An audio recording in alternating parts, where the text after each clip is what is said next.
निखिल उत्कल प्राथमिक शिक्षक संघर धारणा।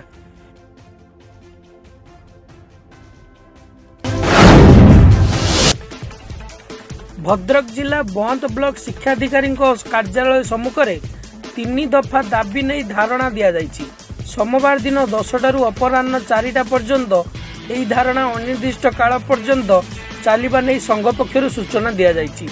संघ पक्षर होइथिबा दाबी मध्य समस्त कनिष्ठ शिक्षकों को नियमित करने, एक्स कैडर वेतन, कला और क्रीड़ा शिक्षकों को नियमित शिक्षकर मान्यता, समस्त वर्गर प्राथमिक शिक्षकों को केंद्रीय आहार रे मूल वेतन लेवल 9 ग्रेड पे 4200 अनुजाई प्रदान करने एवं नूतन पेंशन उच्छेद करी पुराना पेंशन प्रदान